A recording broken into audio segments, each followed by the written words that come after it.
Inspiration has been one of the major aspects behind the growth and evolution of game design, especially from indie devs over the past decade. But there is a right and wrong way to be inspired and to examine games like this. And what I want to talk about for today's critical thought, whether you are trying to be inspired to create the next Super Meat Boy, Spelunky, 7 Days to Die, Don't Starve, Oxygen Not Included, Dwarf Fortress, Vampire Survivors, Super Mario, Resident Evil, Silent Hill, Battletoads, Bubsy, Friday the 13th, Jaws.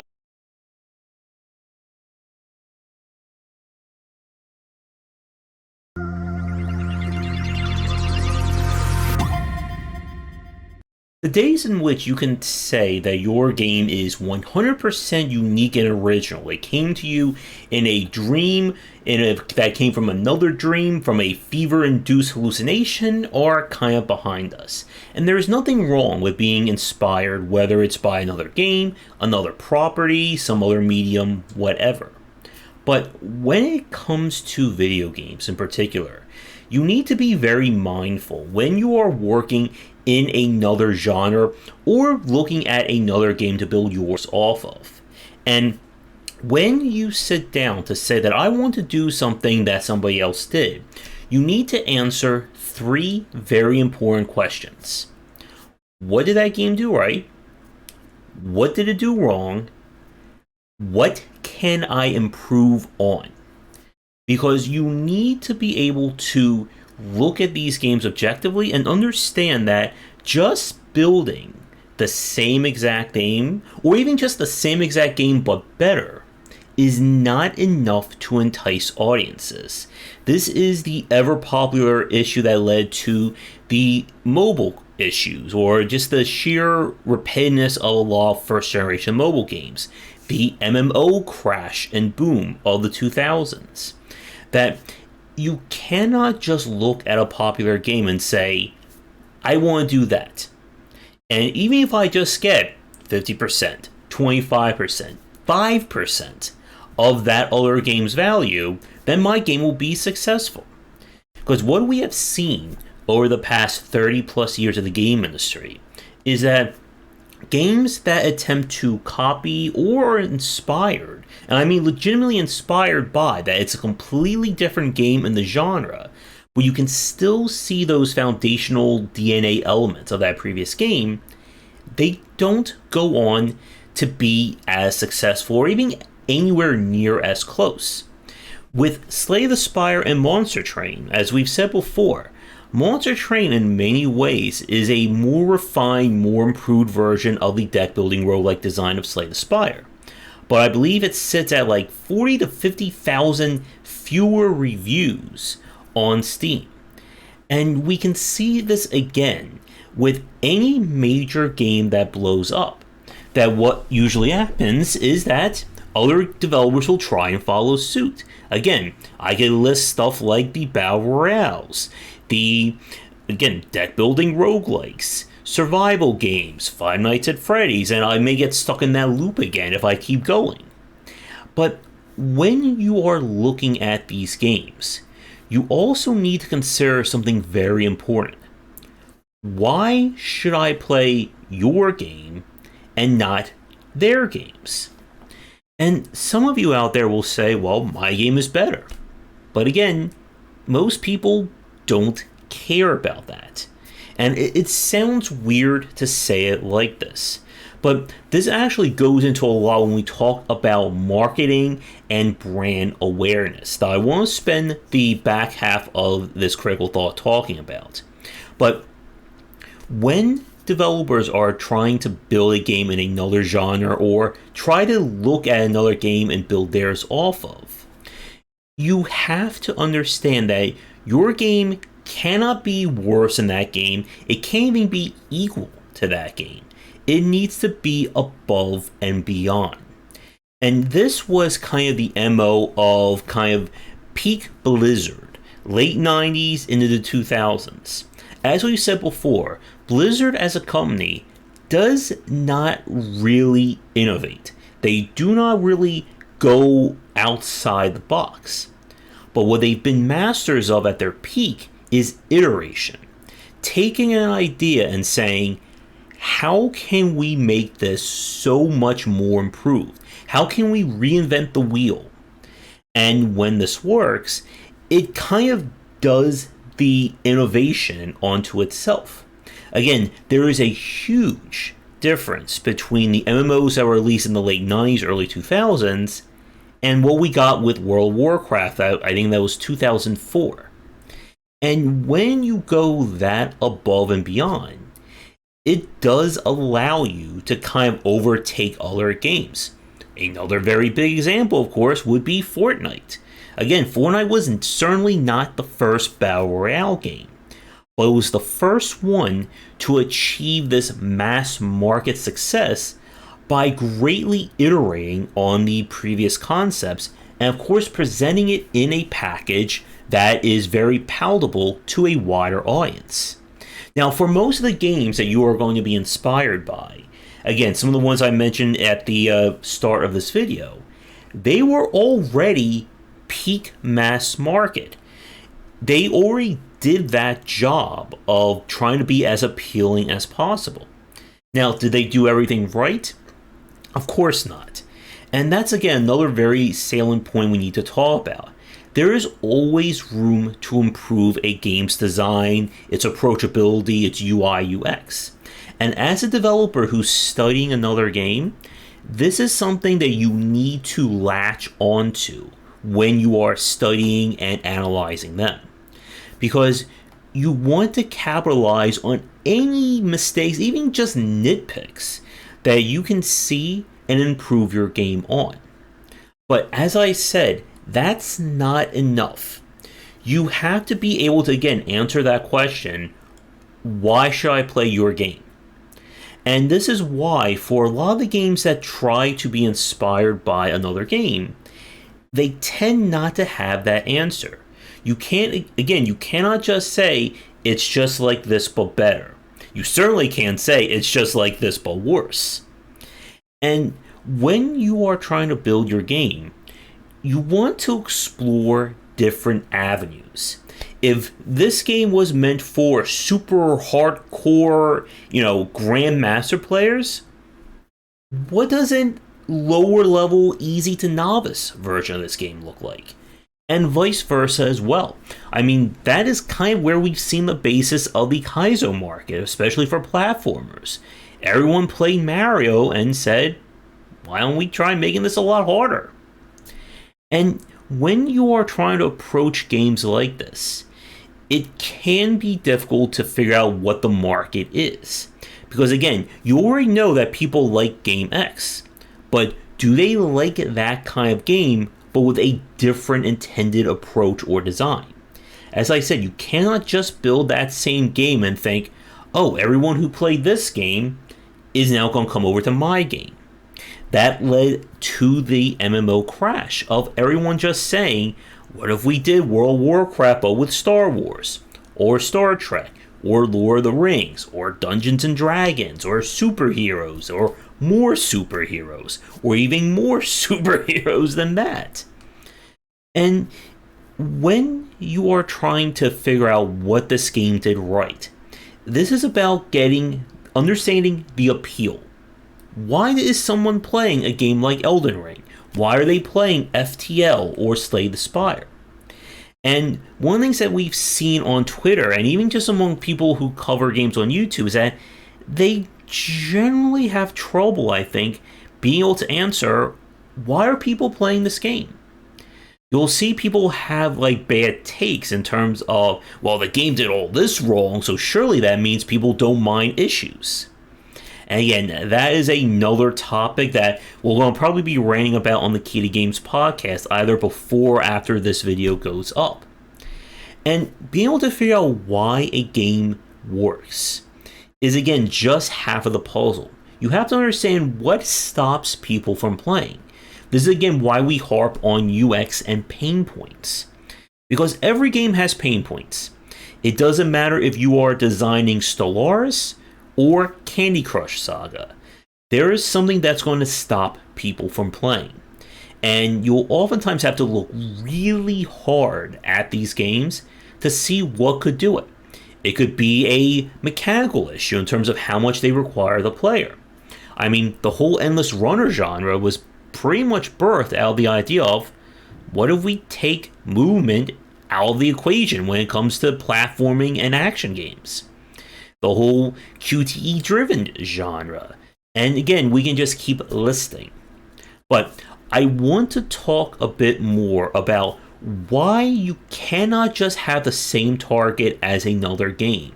What happens to a game that blows up, and why so many developers who try to imitate or innovate oftentimes end up failing. So we're kind of going to be getting to the scared straight portion of this video next. But as always, if you're interested in my thoughts on design, then check out my books that are out now. For entry-level students, we have 20 Essential Games to Study, and then the Game Design Deep Dive series that takes an extensive look at different genres, with free-to-play coming in 2022. One of the reasons why I wanted to make this video today is that, as we've said, anytime a game blows up, that YouTubers are covering it, game websites and journalists can't stop talking about it, the next immediate trend are developers trying to capitalize on that, thinking that there is a market for a specific game or a specific genre. And I know quite a few of you are working on your own takes on Vampire Survivors right now. And I know that because A, I played a game from a developer who's actually working on that as we speak, and while we were playing that game, another developer came on saying, hey, I'm also working on a game similar to Vampire Survivors. And I don't want this to be completely doom and gloom, saying you can never work on another genre that somebody else has beaten you to. But you need to understand, when it comes to marketing, the perception of being the first. This is why, for as long as capitalism has existed, companies and competitors have done their damnedest to be number one, to be the first one to get out a product, to solve an issue, to get something to the consumers. Because when you are the first to do something, it affords you a lot of advantages and clout that nobody else is going to have after you. This is something that we were talking about on the previous Key to Games cast with kind of the rush into NFTs and play to earn. Everybody is trying to be the first, just like everyone's trying to be or try to be the next World of Warcraft or the next Candy Crush Saga. But the issue, when you are the first, when you get it right or you expose this kind of this genre popularity or kind of the genre's potential, your game becomes the benchmark. Not only does it become the benchmark, it kind of becomes what people considered the brand. Whether this is, again, like Five Nights at Freddy's blowing up the whole kind of like very stationary, very static horror genre. Stardew Valley doing farming and that kind of sim kind of play on the PC. Factorio, Slay the Spire. There's a reason why when I get emails from developers asking me to cover their games, if it's a deck builder, 9 times out of 10 they're going to mention Slay the Spire or Slay the Spire-like or inspired by Slay the Spire. Just like when everyone's trying to make a programming-based game, I'm going to hear the words Zachtronics mentioned in that press release. Because when you talk about games like this, it is kind of marketing shorthand to let people know what the game is. That if I talk about a game like a Dyson Sphere program, I'm going to say it's like Factorio. But there's a but in that. As I said in the first part, you need to go beyond just saying it's just like X. You need to have an answer for the but. Why is this game different? Because again, when you are the first game, you can make all the problems in the world. You can have UX issues and approachability problems. Because that doesn't matter to that game. Because they were the first one to show this genre working. And here's the other point. And if you're a developer, I want you to listen very closely. Just because game A has bugs and issues in it does not excuse your game to have those same bugs and issues. Because I have seen developers who have worked in existing genres or tried to build a Zachtronics like or a Factorio like or whatever like, and they have the same exact issues, the same exact UI UX problems of those games, and nobody touches them. And again, the reason is when you are the first game, when you do it at least enough to blow up, people are willing to overlook that. This has been kind of the major point about war games for the last 30 to 40 years. Why companies like, not Wargaming, a Strategy First or Paradox have gotten kind of the stranglehold on those respective genres. Because they are the ones who are doing that.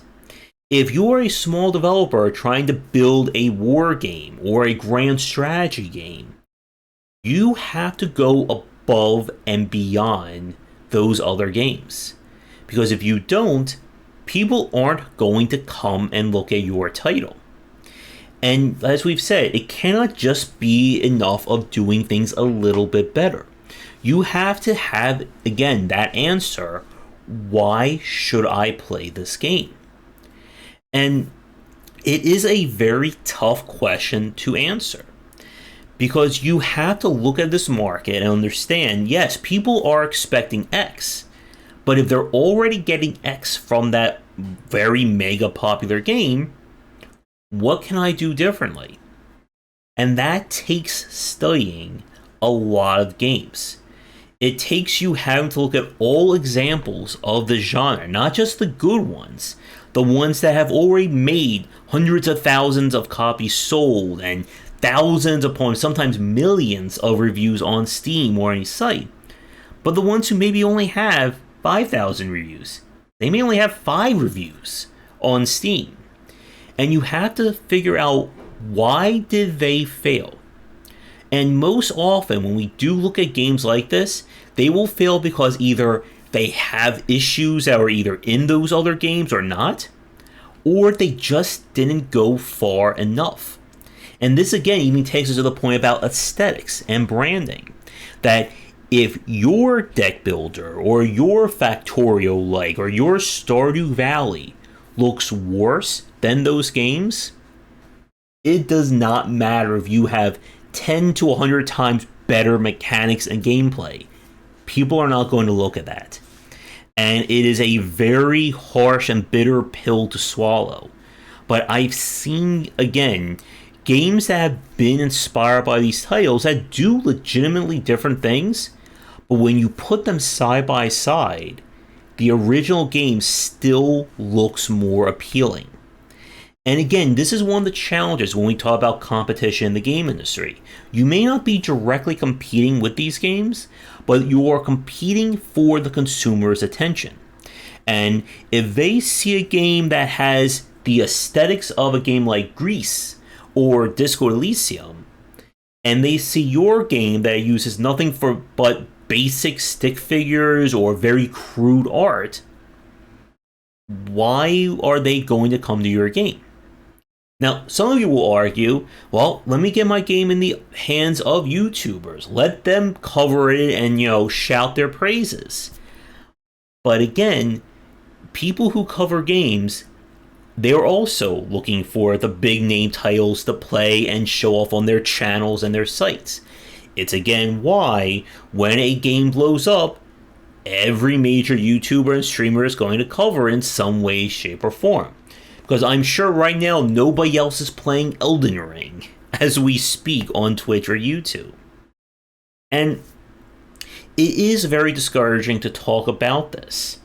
And as we've said before, the bar of what it means to release a product, and again, I want to stress this, if you are working on a game as, a fan game or something in your spare time that you have no intention of selling, it's just a project you're going to put up on itch sometime, ignore everything that we've talked about. What we are focusing on, again, is building a commercially viable product. And as we've said, the bar that people expect in terms of quality out of their products today is far higher. And that means that you cannot just try and copy another game, sell it for 99 cents, and even get the most remoteness and smallest interest. People are just not going to respond. I have played games that have had 1 review on Steam. I've had games that have had 0 reviews on Steam over 6 months to a year after its launch. People, when they look at games, they don't want a derivative product. They don't want, again, your version of Slay the Spire or your version of Factorial or Kerbal Space Program. They want to see something that is different. They want to see a different take on that design. And if you can pull that off, if you can prove to people that your game is not only going to be better than that game, but it's also different, and here's why it's different, then you have a chance. But you need to really lean into that with the marketing. And it's why that if you're trying to build a deck building roguelike today, probably the worst thing that you can say in your marketing bullet points is inspired by Slay the Spire, or it's just like Slay the Spire. Because people have gotten very fatigued on that genre, just as they've gotten fatigued on a lot of action roguelikes, and why they got fatigued on all the kind of jump scare simulators when it comes to horror. And developers who do this right, they're going to do something different. They know that you're sick and tired of a Slay the Spire or a Five Nights at Freddy's clone. So what can we take from those successes and do something different with? And again, different is also a matter of gameplay. You cannot just say, oh, this is Darkest Dungeon, but it's 1,000 times easier. Or this is Darkest Dungeon, but 1,000 times harder. As I've seen developers try to do that with the Darkest Dungeon formula. If your game is worse in any way, shape, or form as that first game, you've just pretty much killed its chances of going mainstream. Now again, there are always exceptions to these rules. But once that game has become successful, you need to start looking at a different way of going. Just as there are a lot of people who are copying Vampire Survivors right now, how many games have tried to copy Among Us over the last 2 years? And how many of them do you actually remember or even have heard of right now? So, to wrap things up, my question for those of you watching is this. Can you think, besides World of Warcraft and Fortnite, can you think of a game that was inspired by another game that did prove its legitimacy? That it did do something better? That it did go above and beyond? To the point that it became the new standard for that genre or that subgenre?